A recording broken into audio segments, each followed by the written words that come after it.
Fala galerinha, tudo bom? Meu nome é Fabrício Queiroz e vamos aí começar, nossas aulas aí sobre modelos atômicos de Bohr. Bom, nós sabemos que o modelo atômico de Bohr ele é um dos modelos que tem maior índice de cobranças nas provas, nas avaliações que nós temos aí, dos vestibulares, a questão do PAS, são bastante cobrada, principalmente porque ele vem consertando, dando informações e complementando o modelo atômico de Rutherford. Então, só para a gente recapitular algumas coisas sobre os modelos atômicos, vamos ver o seguinte. Nos modelos atômicos, tudo se inicia na questão lá relacionada a Dalton. Inicia lá em Dalton, onde Dalton até ele chama o seu modelo atômico, apelido o modelo atômico de bola de bilhar. Por que bola de bilhar? A questão da bola de bilhar, porque vem a questão de circular, esférica, maciça, rígida, eletricamente neutra, não tem energia, Então, nesse caso, por isso que ele relaciona a questão do modelo de Bohr, porque tinha, na época, necessidade de demonstrar para a comunidade científica algo que eles conhecessem, Até hoje, nós temos dificuldade, de entender alguns assuntos porque a gente não conhece, mas aí a questão dos exemplos que ele dava do cotidiano. Logo após, não contente muito com o modelo atômico, surge Thomson, onde Thomson ele relaciona a questão da presença de carga nos átomos, a presença do elétron. Aqui começa a existência da energia do elétron, que ele acaba apelidando o seu modelo de pudim de passas. Então chama de pudim de passas. Pela questão ser esférica do mesmo jeito, só porque apresentar um fluido, e onde que seriam as passas seriam as cargas negativas presentes nesse átomo. Bom, em seguida vem Rutherford, conhecido como a questão do Rutherford é conhecido como o pai da física nuclear. Então Rutherford ele começa a ver a questão das subpartículas, a divisão do átomo. Eu apresento a questão dos prótons, dos nêutrons, dos elétrons, todos presentes nele. Então, daqui começa a surgir a questão das subpartículas, onde que ele chama o seu modelo de planetário. Modelo planetário. Por que modelo planetário? Pela questão que ele já relaciona que eu tenho o núcleo no centro, que é de carga positiva, e ao seu redor ele tem os elétrons se movimentando ao redor do núcleo, por uma atração referente ao núcleo. Núcleo de carga positiva, os elétrons, onde o núcleo também tinha os nêutrons presentes, Então ele faz a questão dessa análise através de alguns experimentos, e os experimentos usando elementos radioativos, por isso que Rutherford passa a ser conhecido como o pai da física nuclear, e essa questão do planetário, como se o Sol fosse o núcleo de carga positiva, onde tem os nêutrons também, e os elétrons ao redor do núcleo fossem a Terra. Ele chama de modelo planetário. Em seguida, o que nós temos? Surge o modelo de Bohr, que é o que nós vamos comentar. Só que o modelo de Bohr ele surge pelo seguinte, ele surge para complementar, ele só vem para complementar o modelo de Rutherford. Pois, nesse período de Rutherford e Bohr, tinha também um outro pesquisador da época, conhecido como Max Planck. Max Planck, ele estudava a questão da energia presente nesses átomos.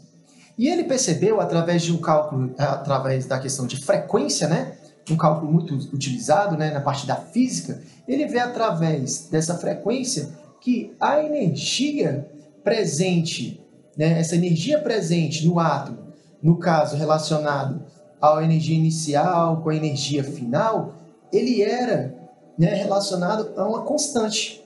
Isso mostrava que, segundo Rutherford, ele informava que o elétron ia perdendo energia. Aí, através dos cálculos de Max Planck, ele viu que essa energia se conservava. Aí surge o Bohr, juntando essa teoria e complementando, através dos seus estudos, a história que a energia do elétron não é perdida no decorrer do tempo, e com a questão relacionada à emissão de energia entre os elétrons, os átomos e os elétrons emitidos ao sistema, onde que ele esteja. Então, Bohr ele vem para complementar através de alguns estudos também junto de Max Planck, sobre a questão da conservação da energia. Aí surgem os postulados dele. Bom, a questão dos postulados de Bohr, seguinte, ele fala que a eletrosfera está dividida em camadas ou níveis energéticos. Bom, camadas e níveis energéticos, né? No caso, essa eletrosfera ele vai apresentar os elétrons e cada elétron presente ele vai estar em uma camada em órbita específica. Então, na eletrosfera, eu vou ter quem? Os elétrons. E esses elétrons eles vão se encontrar em camadas específicas. No caso da camada específica, a gente pode também relacionar em órbitas. Pois a questão das camadas, não existe aquelas camadas apresentadas, né, como que são representadas nos livros, né? O átomo ele não apresenta aquelas camadas circulares. Ele apresenta, afinal, as órbitas ao redor desse núcleo, aonde vão se encontrar esses elétrons. E no caso, esses que são chamados também de níveis energéticos. Bom, então no caso a gente pode até comparar aqui, ó. Vamos comparar. No caso, nós temos aqui, ó, primeiro nível energético, o meu núcleo que tem prótons e nêutrons, que isso aqui foi representado por Rutherford, né? Os prótons e os nêutrons estão no núcleo, no centro, e eu tenho, ó, as camadas que apresentam os elétrons, que é a eletrosfera. Nessas camadas aqui, ó, não significa que os átomos vão apresentar essas camadas. Na verdade, ele tem órbitas, não vai existir essas linhas. Então, o que nós chamamos essas órbitas também, ó, de níveis energéticos. Então, nível energético número 1, nível energético número 2, número 3, número 4, e nós temos o nível energético até o número 7. Pode ter mais que 7 níveis energéticos? Pode, mas nós não temos elementos com essa quantidade. Ok? Bom, continuando com o raciocínio, os elétrons presentes nas camadas, né, nessas órbitas, apresentam energia constante, que é o que eu comentei com vocês, que no caso de Rutherford, ele falava que os elétrons, né, que é o erro, né, da teoria de Rutherford, é que ele falava que os elétrons iam perdendo energia, e com a perda dessa energia, ele se chocava contra o núcleo. E pelos estudos de Max Planck e a complementação por Bohr, ele vê que essa energia do elétron, ó, essa vai ser uma energia constante. A energia não vai se perder com o tempo. Então, é energia constante. Ele vai continuar na sua camada, né, na sua órbita, movimentando, uma movimentação contínua, só que sem perder energia. Ok? Bom, o terceiro fala o seguinte: os elétrons podem saltar para uma camada mais externa, sendo que, para tal, é necessário que ganhe energia externa. Então, ele continua com a energia constante. Quando ele se encontra no que nós chamamos de estado fundamental, ó, fundamental, ou que nós chamamos de estado neutro. O estado neutro. Então, ele vai estar no estado fundamental e estado neutro.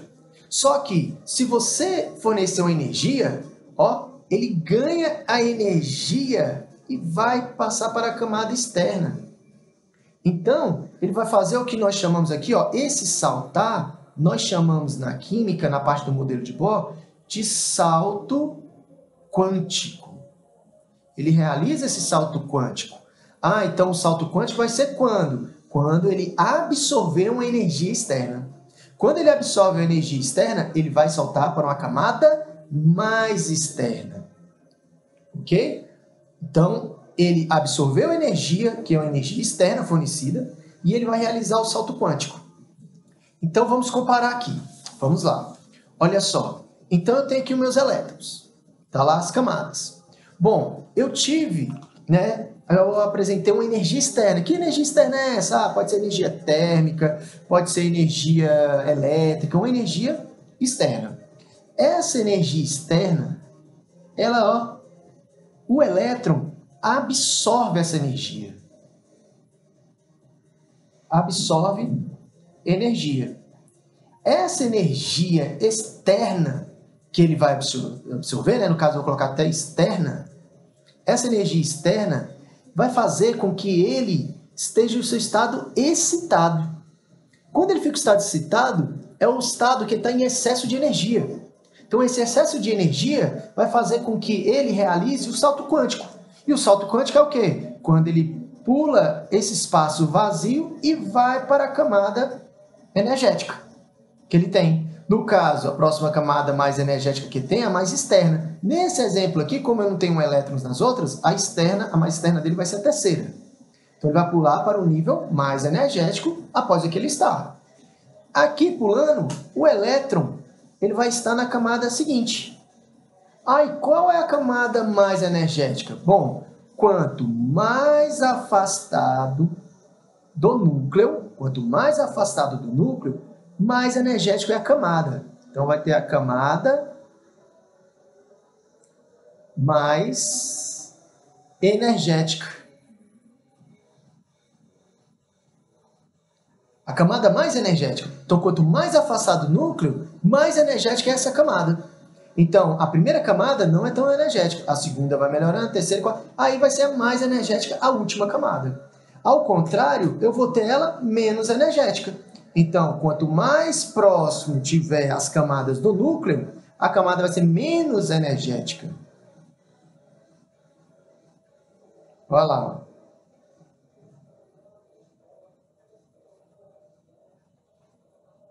Então, a camada menos energética. Isso que eu vou ter, referente a isso. Então, a sua camada tende a ser menos energética relacionada a isso.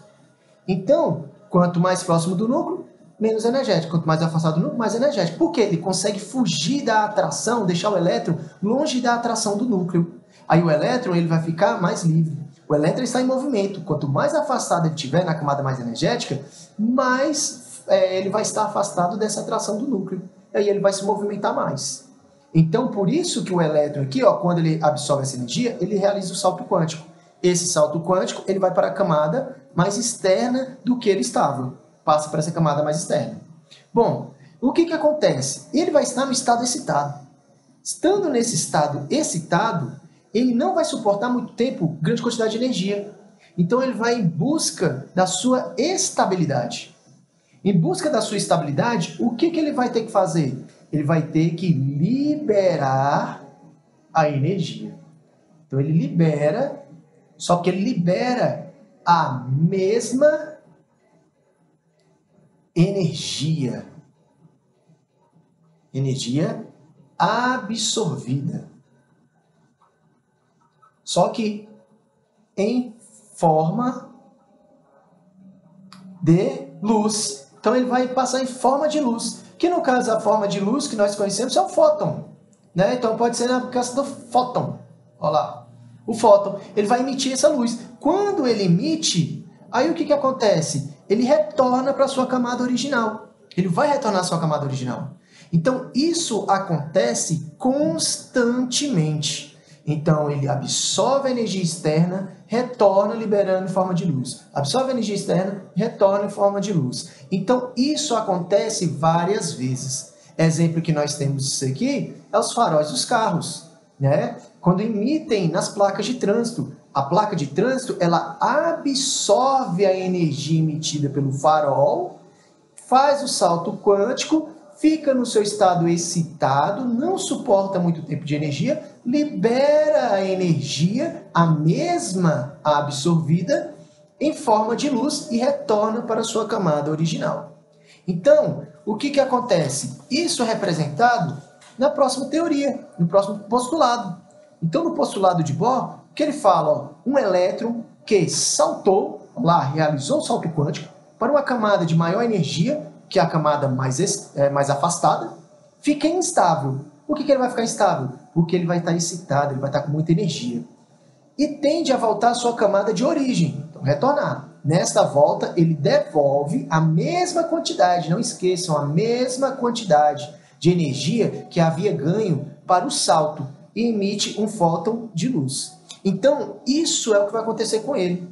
Então, ele, em busca da sua estabilidade, pois ele com muita energia, ele fica instável. Aí ele vai retornar à sua camada, tentando buscar essa estabilidade. Aí ele tem essa emissão de luz. Essas questões de saber dessa questão da energia, de ser constante, nós conseguimos apresentar isso em cálculos.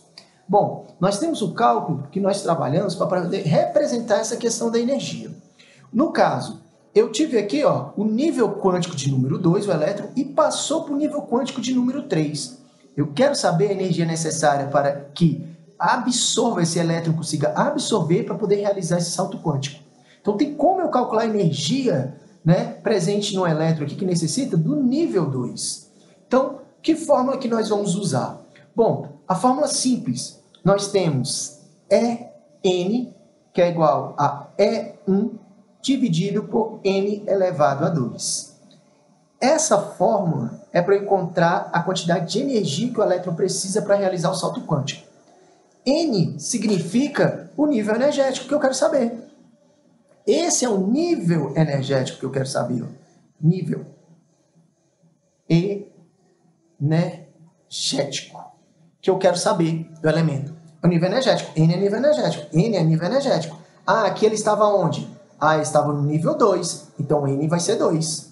Então, substituindo, nós vamos ter aí, E2, que é igual a E1 dividido por 2 elevado a 2. Agora, eu pergunto, o que é esse E1?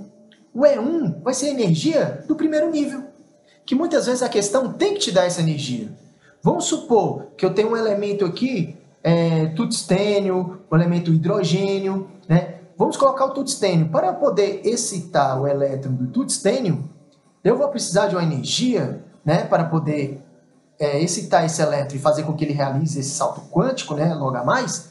Ele precisa absorver menos 77,4 elétrons volts.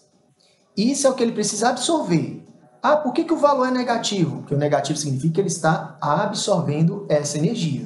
Se ele absorve essa energia, então significa que ele vai absorver dessa energia externa para poder realizar o salto quântico que nós conhecemos. Ok? Então, a partir disso daí, a gente só coloca na questão do cálculo, para poder saber quanto de energia que ele vai necessitar. Isso que nós vamos ver. Então, no caso, o que acontece? Vamos lá, substituir o E1, supondo o exemplo que eu dei, o E1 equivale a menos 77,4 elétrons volts. Dividido 2 elevado a 2, a mesma coisa aqui, 4. Então eu vou ter aí quanto? Eu vou ter menos 77,4 dividido, por 4. Que no caso aqui, eu vou ter uma quantidade de energia, que vai ser a energia de E2, vai ser igual a menos 19,35 elétrons volts. Então essa é a energia que o elétron no segundo nível energético precisa absorver para poder realizar o salto quântico. Se eu emitir uma energia mais fraca que essa, ele não realiza o salto quântico. Isso que eu tenho. Eu quero saber quanto que ele precisa no terceiro nível. Vai ser a mesma coisa, terceiro nível. Então, terceiro nível, E3 é igual. Não estamos falando do tungstênio como exemplo? Então, eu vou ter menos 77,4 dividido por 2 elevado à terceira.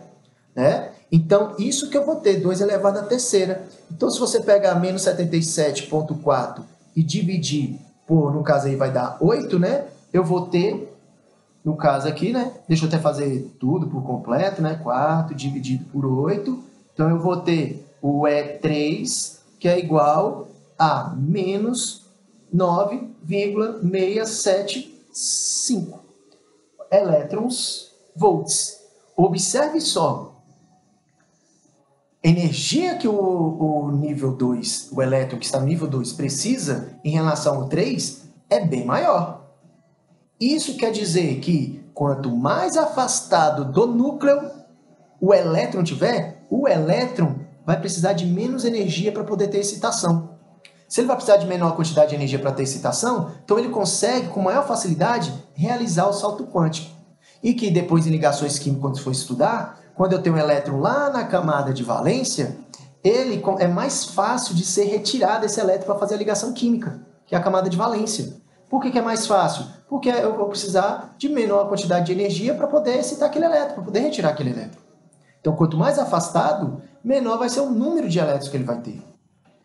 Tem também o cálculo para eu saber a variação de energia que ele precisa entre essas camadas. Então eu sei quanto de energia que esse elétron vai precisar, eu sei quanto de energia que ele precisa. E tem como eu calcular essa variação. Como que eu calculo a variação? No caso da variação, eu vou ter o simples cálculo. Eu vou colocar a energia que eu tenho do nível inicial, de onde que ele está saindo, para o nível final, de onde que o elétron chega. Isso relacionado à energia, né, que você encontrou da camada inicial menos a energia da camada final. Como assim? Aqui no nosso exemplo, eu não tenho do E2, do E2, da energia 2, do nível 2, indo do nível 3. Então, está indo de 2 para o 3. Então, aqui está sendo o meu início e aqui está sendo o meu fim. Não é isso? Então, ele está saindo daqui, parando aqui. Está sendo do 2, indo para o 3. E eu já tenho a energia do 2 e eu tenho a energia do 3, de quanto que ela precisa. Então, é só substituir. Então, aqui, eu sei que está saindo do 2 para o 3. Então, o E inicial não é o 2? Então, eu vou ter menos 19,35 menos, aí eu tenho o do 3, que é menos 9,675, que eu tenho. Ok? Bom, tendo referente a esses cálculos aqui, e subtraindo, vamos lá. Então, se eu tenho no total aí, aqui você já sabe que o sinal vai dar positivo entre os dois. Então, você tem menos 19,35, né?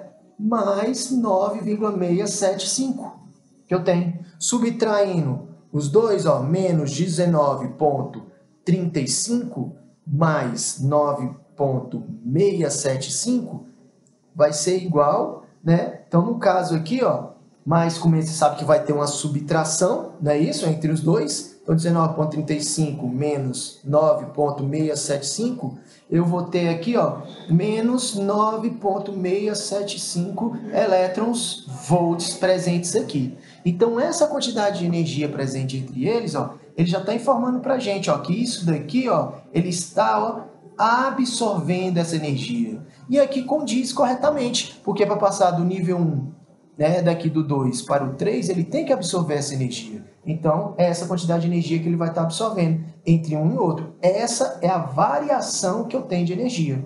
Então, é a variação de energia entre os dois. E no caso, até esqueci de colocar, se é variação, né, muitas vezes a gente usa o delta para indicar a variação de energia presente nele.